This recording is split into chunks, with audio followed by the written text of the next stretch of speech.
Next bytes కూడా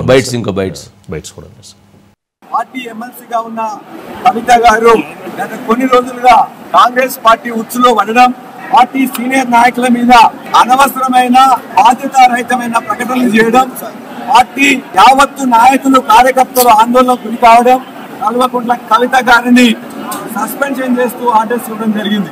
కేసీఆర్ గారు ఏం చెప్పదలుచుకున్నారంటే, కష్టకాలంలో పార్టీ ఉన్నప్పుడు నమ్ముకొని పనిచేస్తున్న కార్యకర్తల కంటే, ప్రజల కంటే నాకు కుటుంబం ముఖ్యం కాదు, నా బిడ్డ ముఖ్యం కాదు, నా పేగు బంధం ముఖ్యం కాదు, నాకు పార్టీ బంధం కార్యకర్తల బంధమే ముఖ్యమని ఆయన చాలా గొప్ప నిర్ణయం తీసుకున్నారు.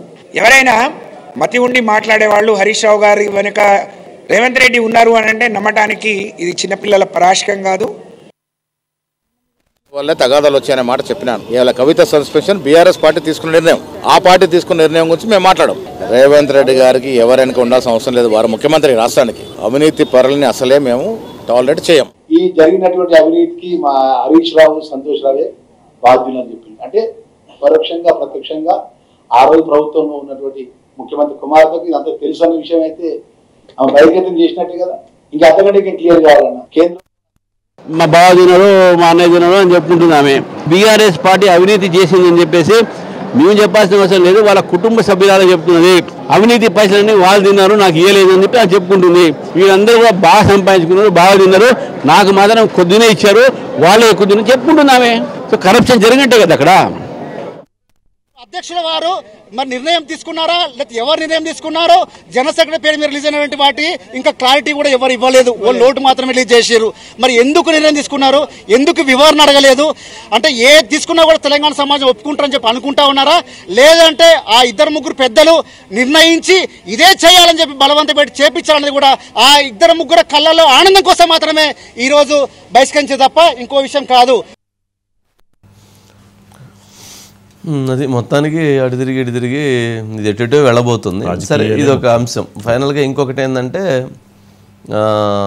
అసలు ఎంక్వైరీకి సంబంధించి ఒక కీలక నిర్ణయం జరిగింది. ఎంక్వైరీకి సంబంధించి కీలక నిర్ణయం ఏంటంటే, హైకోర్టులో వేసినటువంటి పిటిషన్ మీద పీసీ ఘోష్ కమిషన్ రిపోర్టు పైన సిబిఐ విచారణ అవసరం లేదని హైకోర్టు అత్యున్నత న్యాయస్థానం తెలియజేసింది. అయితే ఎవరైతే ప్రభుత్వం NDSA national dam security agency గతంలో వచ్చి కేంద్ర బృందం వచ్చి పరిశీలన చేసినటువంటి దాని మీద వాళ్ళు ఇచ్చినటువంటి రిపోర్టును బేస్ చేసుకొని, ఎన్డీఎస్ఏ రిపోర్టుని బేస్ చేసుకొని సిబిఐకి అప్పచెప్తున్నామని చెప్పని సిబిఐకి ఇవ్వటం జరిగింది. సెంట్రల్ బ్యూరో ఆఫ్ ఇన్వెస్టిగేషన్కి ఏదైతే గతంలో తెలంగాణలోకి ఎంట్రీ కావడానికి రాష్ట్రంలోకి వాళ్ళకి ఏదైతే క్లోజ్ డోర్స్ పెట్టారో వాటిని ఓపెన్ చేస్తూ జీవో కూడా ఇష్యూ చేశారు. అట్లాగే మేము సిబిఐకి పూర్తిగా సహకరిస్తామని వీళ్ళు పంపించినటువంటి లేఖలో కూడా పేర్కొన్నారు. అట్లాగే ఎన్డీఎస్ఏ రిపోర్టును బేస్ చేసుకొని ఆ ఎన్డీఎస్ఏ రిపోర్టు అట్లాగే దీని మీద సిబిఐ ఎంక్వైరీ చేయమని చెప్పని వీళ్ళు సిబిఐకి కూడా నోట్ పంపించారు. ఇప్పుడు సిబిఐ దీనిపైన పరిశీలన చేసి యాక్షన్లోకి దిగి విచారణ ప్రారంభించేటువంటి అవకాశం ఉంది. అంటే ప్రాథమికంగా నిర్ధారణ అయితే మాత్రమే వాళ్ళు ఇచ్చేస్తారు. కానీ తెలంగాణ హైకోర్టు ఇచ్చినటువంటిది మాత్రం పీసీ ఘోష్ రిపోర్టును బేస్ చేసుకొని, అంతేగాని ఎన్డీఎస్ఏకి ఇవ్వలేదు. అంటే ఎన్డీఎస్ఏ ఎంక్వైరీ స్టార్ట్ చేయొచ్చు, వాళ్ళు యాక్షన్ తీసుకోవచ్చు అనేటువంటిది దీంట్లో క్లియర్గా ఉంది. ఇది ఒకటి. ఇక సుధాకర్, గుడ్ ఈవినింగ్ సుధాకర్. ఏంటి మొత్తానికి 4 ఆప్షన్స్ అనుకున్నాము. సరే, నువ్వు అడిగినుంటావు. 4 ఆప్షన్లు ఫైనల్గా ఆ ఎమ్మెల్సీగా రిజైన్ చేసి పార్టీ పెట్టి పార్టీలో నిలబడి మరి ఫైట్ చేయటం తప్ప కాంగ్రెస్లో నో ఎంట్రీ, బీజేపీలోకి నో ఎంట్రీ, అట్లాగే ఏదైనా బీఆర్ఎస్లోకి ఏదైనా తను తగ్గి సారీ చెప్పి క్షమాపణ చెప్పి అట్లా చేసి వెళ్ళాలంటే అక్కడ అంత త్వరగా అయ్యే పని కాదు. అలాంటి మనస్తత్వం కూడా తనకు లేదు. అక్కడ నో ఎంట్రీ. ఇక ఫైనల్గా పార్టీ పెట్టడమే మార్గం. పార్టీ పెడితే ఏంటి పరిస్థితి, భవిష్యత్తు ఏంటి, ఎలా ఉండొచ్చు? కల్వకుంట్ల కవిత పార్టీ పెడితే పరిస్థితి ఎలా ఉంటుంది అనే దానిపైన తెలంగాణ రాజకీయాల చర్చ కూడా జరుగుతుంది సార్. కానీ కల్వకుంట్ల కవిత పార్టీ పెడితే మాజీ ఎమ్మెల్యేలు ఎవరన్నా వస్తారా, మాజీ జిల్లా పరిషత్ చైర్మన్లు ఎవరన్నా వస్తారా, లేకుంటే ముఖ్యమైన నాయకులు ఎవరన్నా వస్తారా అంటే ఇప్పటి వరకు ఎవరు కూడా వచ్చే పరిస్థితి లేదు. ఆమెకు మద్దతుగా మాట్లాడిన వారెవరు కూడా తెలంగాణ రాష్ట్రంలో ఎవరు లేరు సార్ బీఆర్ఎస్ నుంచి. At the same time Telangana జాగృతిలో కూడా కీలకమైన నాయకులు ఎవరు లేరు. అంటే ఆ ఒక కోటరీ ఏర్పరచుకోలేదు. బీఆర్ఎస్ నుంచి ముఖ్యమైన నాయకులు, మాజీ మంత్రులు, ఎమ్మెల్యేలు, ఎమ్మెల్సీలు ఎవరిని ఏర్పరచుకోలేదు. ఏర్పరచుకోవడానికి కారణం తెలంగాణ రాష్ట్రంలో ఉమ్మడి జిల్లాలో ఎక్కడికి వెళ్ళినా ఆమెకు బీఆర్ఎస్ నుంచి బ్రహ్మరథం పట్టేది. కేవలం కేసీఆర్ కూతురుగా ఆమెను చూశారు. తెలంగాణ జాగృతి వ్యవస్థాపక అధ్యక్షురాలుగా ఆమెను చూసి ఎక్కడికి వెళ్ళినా బ్రహ్మరథం పట్టి సాధారణంగా స్వాగతించి ఆమె కార్యక్రమాల్లో వారే ముందుండి అన్ని ఏర్పాట్లు చేసి కార్యక్రమాన్ని విజయవంతం చేసేవారు. కాబట్టి ఒక కోటరీ ఏర్పరచుకోవాల్సిన అవసరం ఆమెకు రాలేదు సార్. బీఆర్ఎస్ లో మనం చూస్తే అయితే కేటీఆర్ వర్గం అంటారు, లేకుంటే హరీష్ రావు వర్గం అంటారు.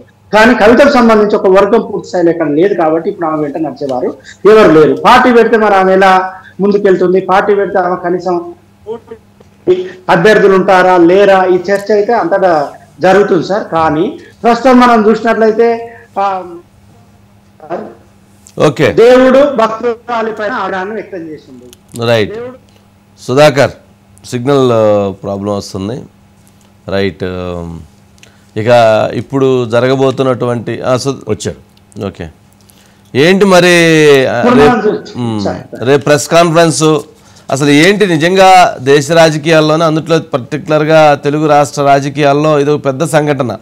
తండ్రి అడుగుజాడల్లో నడిచి, తండ్రి దగ్గర పాఠాలు నేర్చుకొని, తండ్రి దగ్గర మాటలు నేర్చుకొని, తండ్రి రాజకీయాలను నేర్చుకొని, తండ్రి మార్గదర్శకత్వంలో ఎంపీ అయ్యి, తండ్రి మార్గదర్శకత్వంలో ఎమ్మెల్సీ అయ్యి, మరి ఇట్లా ముందు అడుగులు వేసినటువంటి మరి కవితని సస్పెండ్ చేయటం వెనక, మరి ఆమె దిష్టి బొమ్మలు తగలబెట్టించడం వెనక, ఆమె దిష్టి బొమ్మలు కాళ్ళుతో తొక్కించడం అంటే నిజంగా అది తండ్రికి నిజంగా చాలా బాధాకరమైన అంశం, చాలా కేసీఆర్ గారికి చాలా ఇబ్బందికరమైన అంశం. కానీ అలాంటి ఇబ్బందిని కూడా, అంత అవమానాన్ని కూడా తట్టుకొని ఎందుకని కేసీఆర్ గారు అంతటి నిర్ణయాన్ని తీసుకున్నారు?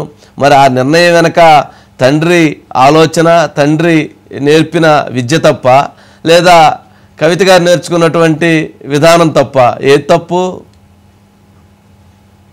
ఏ తండ్రికైనా కూతురు మీద అమితమైన ప్రేమ ఉంటుంది, కూతురుకు తండ్రి పైన ప్రేమ ఉంటుంది, ఎక్కడ ఏ కుటుంబంలోనైనా. ఆ ప్రేమనే కల్వకుంట్ల కవితను ఇన్ని రోజులు కాపాడుకుంటూ వచ్చిందా అనే ఒక ప్రశ్న కూడా ఇక్కడ ఉత్పన్నమవుతుంది.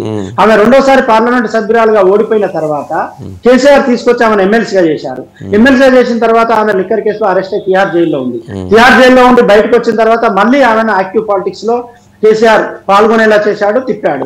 తిప్పిన తర్వాత ఎందుకో మరి ఏం జరిగిందో తెలియదు కానీ ఒక్కసారిగా ఆమె రజతోత్సవ సభ తర్వాత లేఖ రాయడం తర్వాత జరిగిన పరిణామాలన్నీ వరుస పరిణామాలు మనకు తెలుసా. ఎక్కడ కేసీఆర్ పల్లెత్తు మాట దీనిపైన మాట్లాడలేదు, ఆ పార్టీ నాయకులతో కూడా సంబోధించలేదు కల్వకుంట్ల కవితకు సంబంధించిన విషయాన్ని. ఎట్ ది సేమ్ టైం ముఖ్యమైన నాయకులు కూడా కేసీఆర్ ని ఈయనకు సంబంధించిన విషయాన్ని ఆయనతో మాట్లాడడానికి కూడా ఎవరు ధైర్యం చేస్తారు. కేసీఆర్ ని కవిత పైన చర్య తీసుకోవాలని డిమాండ్ చేయడమో లేకుంటే ఒత్తిడి చేయడం అనేది ఎక్కడ జరగదు. ఆయన మూడు మట్టి వీళ్ళు మాట్లాడే అవకాశం ఉంటుంది, కేటీఆర్ అయినా, హరీష్ రావు అయినా, ముఖ్యమైన నాయకులైనా. కానీ కేసీఆర్ ఇప్పుడు ఎందుకు ఆగ్రహానికి వచ్చాడు ఏంటి అంటే, హరీష్ రావు ఇంతకుముందు మీరు చెప్పినప్పుడు హరీష్ రావు అనే వ్యక్తి లేని బీఆర్ఎస్ ను ఊహించుకోలేదు. హరీష్ రావు వన్స్ హర్ట్ అయి ఇప్పటికే బీఆర్ఎస్ ని హరీష్ రావు ఎవరు అవునన్నా కాదన్నా ఇంత ఇబ్బందులలో పార్టీని మోస్తున్నాడు, పార్టీని వెనకేసుకొస్తున్నాడు, పార్టీని కాపాడడానికి ప్రయత్నం చేస్తున్నాడు. అలాంటి హరీష్ రావు పైన నేరుగా ఆమె విమర్శనాస్త్రాలు ఎక్కుపెట్టింది. హరీష్ రావు అవినీతి పరుడు అన్నది, హరీష్ రావే తన తండ్రికి అవినీతి మరకలు అంటించాడన్నది. కాబట్టి హరీష్ రావు ఎక్కడ పూర్తి స్థాయిలో అట్టే అవకాశం. నిన్న అసెంబ్లీ అయిపోగానే ఆయన వెంటనే లండన్ వెళ్ళిపోయాడు సార్, కూతురు చదువుకు సంబంధించి. ఆయన లేడు ఇక్కడ. ఆయనతో మాట్లాడకుండానే, ఆయనతో పరిగణలోకి తీసుకోకుండానే ఆయన మనసెరిగిన నాయకునిగా నిర్ణయం తీసుకున్నారు. అందుకే మనం ఏమంటున్నాం అంటే సార్, దేవుడు భక్తురాలి పైన ఆగ్రహం వ్యక్తం చేశాడు, కోపం వ్యక్తం చేశాడు. దేవుణ్ణి పూజించే పద్ధతి ఇది కాదమ్మా, దేవుణ్ణి ఆరాధించే పద్ధతి కూడా ఇది కాదు. నన్ను దేవుడు అంటున్నావు, నన్ను అప్రతిష్ట పాలు చేస్తున్నావు. నా తండ్రి సిబిఐ కేసు పడ్డాదంటే నేను ఏం చేయాలని భావోద్వేగానికి గురై పెట్టుకున్నాడు. ఆయన కూడా దేవుడు ఆగ్రహానికి గురై ఈ ప్రస్తుత పరిస్థితి వచ్చింది. Right Sudhakar, right, thank you.